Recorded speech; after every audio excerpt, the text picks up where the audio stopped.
The Sandline crisis of 1997 was one of the defining moments in PNG's history and an era that led to the downfall of Sir Julius Chan as Prime Minister.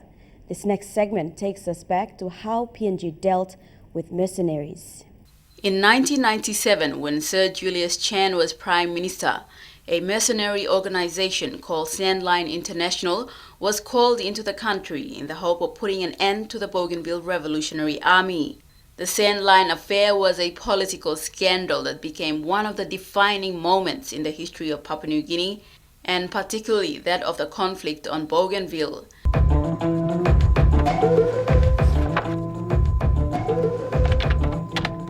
At Cairns Airport, they moved quickly through customs and travelled directly to the Hilton Hotel in the centre of town. They checked in there at about 4 p.m. and spent the night preparing for the meeting the next day. Singarok, a former head of PNG's military intelligence, preferred not to hold the meeting in his room.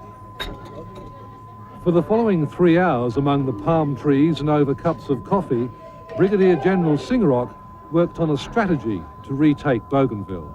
It brought down the government of Sir Julius Chan and took Papua New Guinea to the verge of military revolt.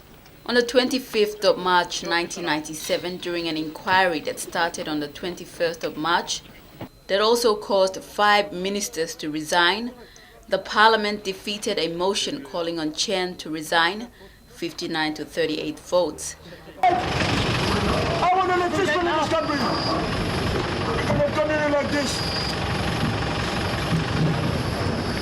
We can't wait. Decision has to be made. We can't fucking wait. We can't wait. Fuck the devil money. That is right. Sir Michael and Speaker of Parliament, Sir Rabina Maliu, met with them to hear their grievances. Good night, man. Good night. Good night, ladies. However, the next day, Chan and 2 ministers chose to step down. At the center of the crisis was then PNG Defence Force Commander Jerry Sigirok, Minister for Defence Matthias Ijape, Deputy Prime Minister Chris Haiveta, and founder of Sandline International Team Piksa.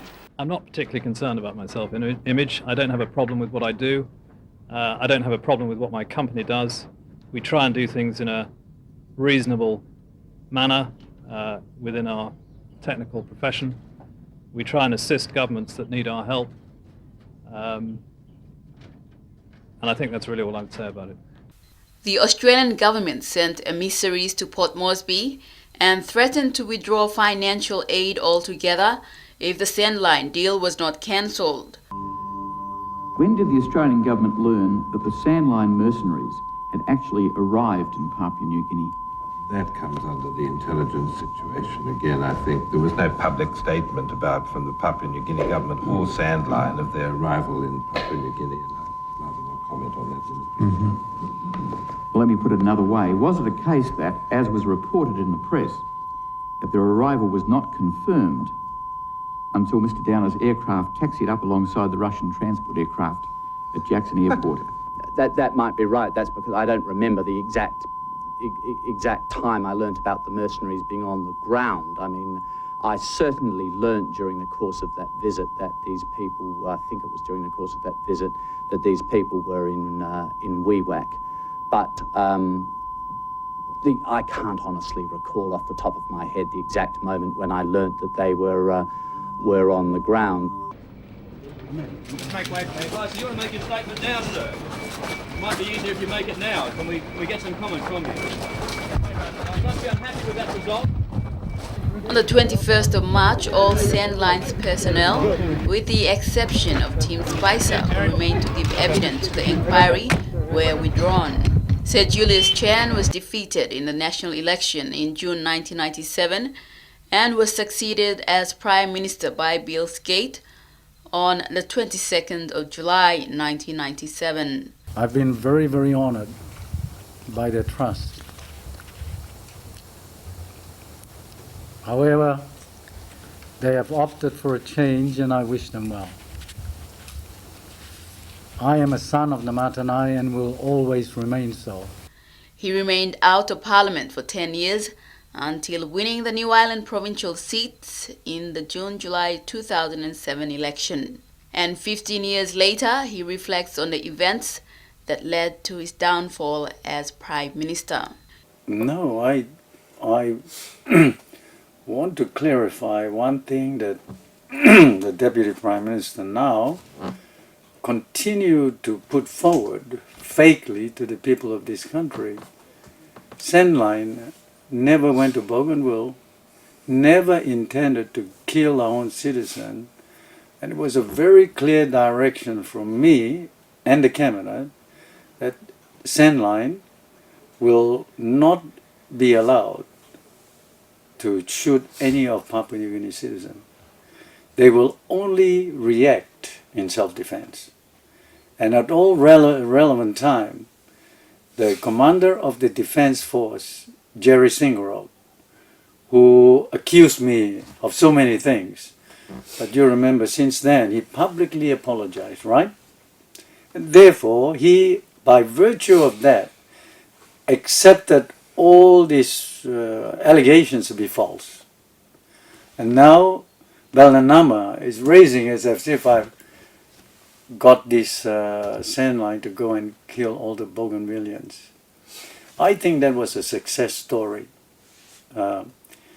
because at that time the rebels in Bougainville and the killings in Bougainville, the soldiers coming back on plane with dead bodies all the time.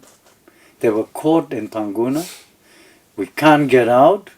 The Australian government refused the helicopters to assist us. So what would you do as the Prime Minister of this country? In a situation like that, my first reaction is to protect the life of the soldiers and the policemen who enforce the law. And they are dying inside Panguna. They can't get out because the rebels were on top looking down at them. So the only way was to take the advice, and let me put it absolutely clear once and for all. That engagement of Sandline came from the Minister for Defense, Matthias Ijape, with the approval of Singarov. I accept absolute responsibility and stood aside because I was the chairman of the National Executive Council. And having said that, I really don't want to deal with it again. The only thing that I want to make sure that people understand it once and for all. I have no qualm in visiting Bougainville, and we were the only people, PPP government, that attended with confidence, because we have never done anything wrong, to Joseph Kabui. When we went, I sent my son, Ben Micah, and the PPP delegation to bury him at Arawa. We were the only group.